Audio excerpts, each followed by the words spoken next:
Hi, I'm Jacob Klinginsmith, president of Tamarack Aerospace Group, and I'm so excited about the big news that we got last week from the NTSB.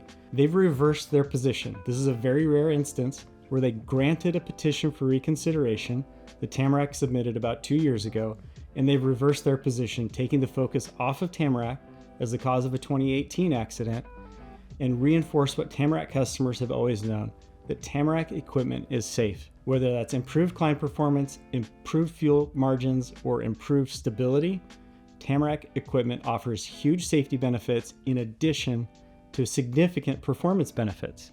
So we want to extend our thanks to the NTSB and the FAA for being professional and considering this important matter and making sure that the facts were correct and coming to the right conclusions. We also want to thank our fleet for standing by us. Our product is good and it speaks for itself.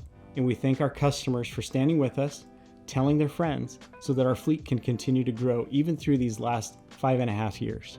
Finally, we are ready to expand. Tamarack has an amazing technology. We are working with the military, we're working with fleet operators, we're expanding our product offering, and we are very excited at what the future has in store. So thank you for standing by Tamarack.